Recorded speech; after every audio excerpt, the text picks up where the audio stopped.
Welcome to the Deep Dive. We're your shortcut to understanding the world. And today, well, we're diving into something pretty personal. It's about being single today and, honestly, the anxiety that often comes with it. Yeah, it's a big one. We're looking at how society's story about relationships can really clash with, how you feel about yourself. If you're single, it often feels like you're getting this message constantly from everywhere that your real life hasn't started yet. That pressure, it's huge. It's not just bad advice from family, right? It's this deeper feeling of being incomplete somehow. Mm-hmm. So our sources today are from a clinical psychologist's work, focusing on how to handle all that pressure, Yeah. both the stuff coming from outside and the stuff inside your own head. And let's be clear up front. This isn't about dating hacks. We're digging into the psychology, the science that actually shows your happiness, your fulfillment. It doesn't have to depend on whether you're partnered up or not. We want to unpack some real strategies, tools based on things like CBT, ACT, ways to handle those negative thoughts. The idea is finding contentment now, based on what research actually tells us. Okay, let's get into it. The sources point to this one core belief that seems to cause a lot of the pain.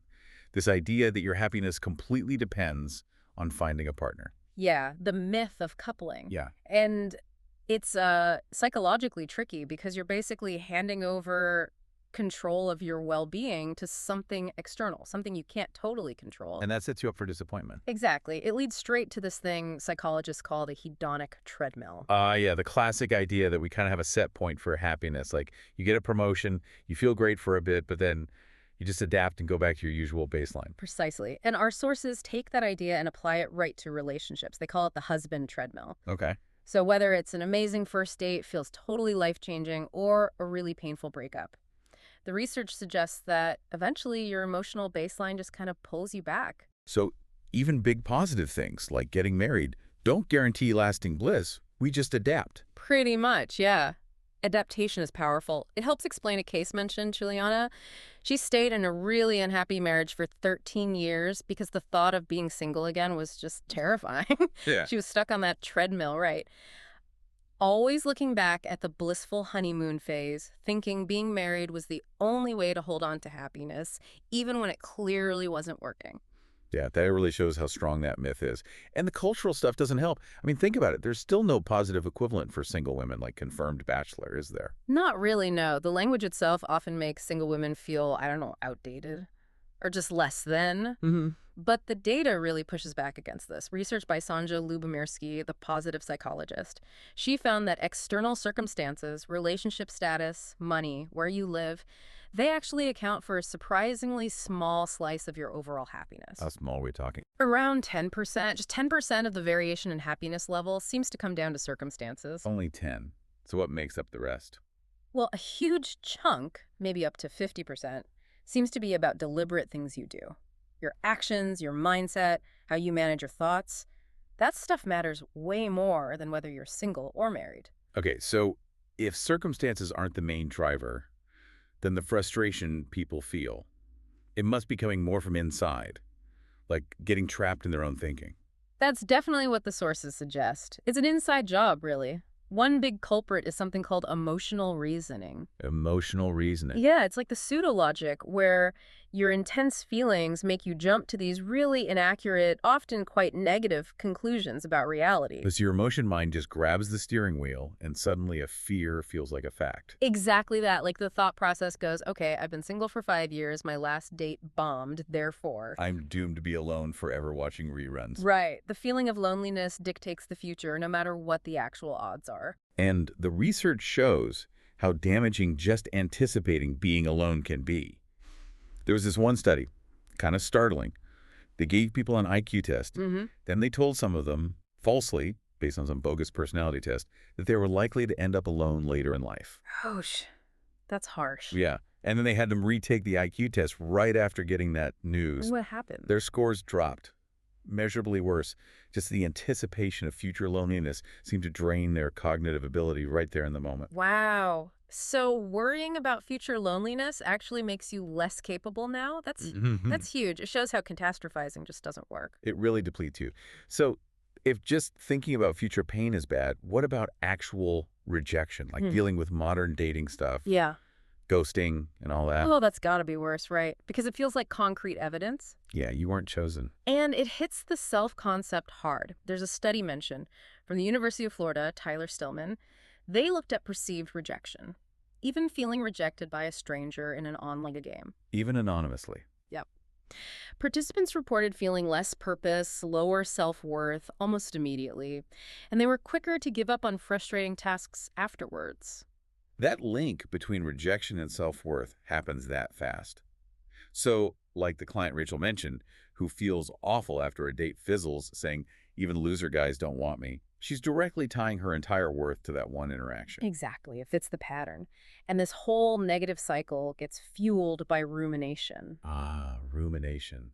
The endless replaying in your head. Yeah, basically dwelling on thoughts and feelings, especially problems you can't just fix instantly. Like, Yeah. you can't just decide to find a partner in the next 5 minutes, right? Right, so you just spin your wheels mentally, Yeah. going over past dates, wishing you'd said something different. And the sources are clear. It's really damaging. Susan Nolan-Hochsema's research links it strongly to depression and anxiety. It drains your energy, ruins your mood. And social media must make it worse. Oh, definitely. Studies show more Facebook use after a breakup often means more rumination, makes it harder to move on. It feeds itself.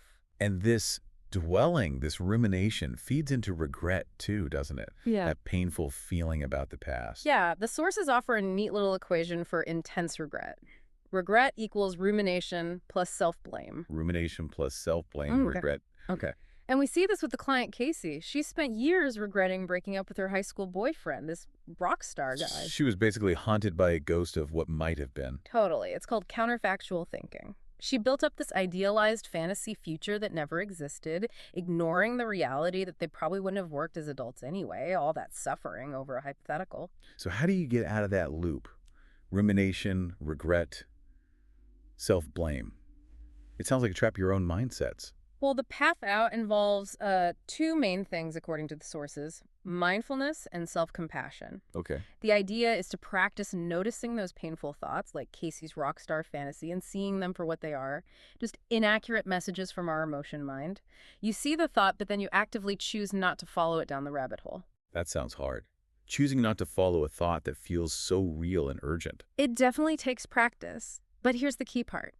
Studies show that self-compassion, being kind to yourself instead of beating yourself up, actually leads to more growth after a setback. Really? Not less. More. Because when you're not consumed by self-blame, you actually have the mental space to learn from what happened and move forward instead of just staying stuck. It makes a lot of sense. You can't learn if you're just yelling at yourself. Yeah.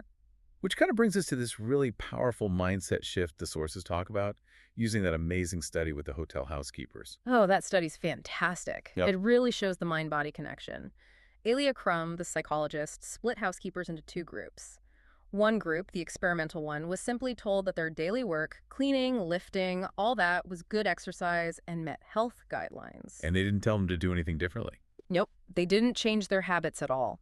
But 4 weeks later, that group, the ones who believed their work was exercise, showed actual physical changes. Lower weight, better blood pressure, less body fat. Just from the belief, without changing behavior. Just from the belief. It's incredible. Belief created a real physiological shift. Wow. Okay, so that connects to the bigger strategy here, right? Shifting focus away from external goals towards internal values. Absolutely crucial. Goals like finding a partner, getting married, landing that promotion. Yeah, They're kind of win-lose. They depend on circumstances, they happen, and then they're over. like their external outcomes. Exactly.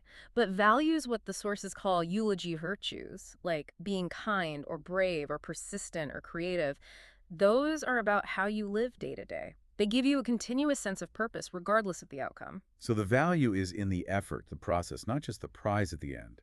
It's about how you show up. Precisely. There's a great example with the jazz musician Chris Botti. He talked about success not being about fame or money, but about his commitment to his instrument. The daily practice, that's the value. The fame is just a byproduct, maybe. That reframing feels really powerful. And it leads to this quite hopeful conclusion from the research, doesn't it? That happiness isn't the result of success, but maybe the other way around. That's the liberating part.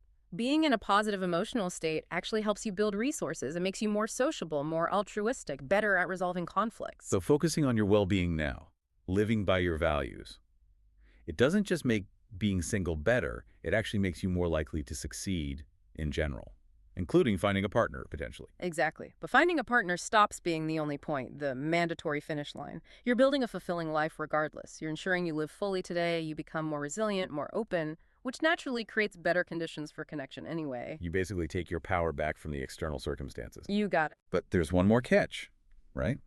Even when we're doing things we value, our minds can still sabotage our happiness. That study about mind wandering really stuck with me. Yes. The Killingsworth study. Huh? That's the final kind of provocative piece. They used smartphones to ping people throughout the day, asking what they were doing and how happy they felt. And they found people were consistently less happy when their minds were wandering away from what they were actually doing, even if they were wandering off to pleasant thoughts. Wait, even pleasant daydreams made them less happy than just being present.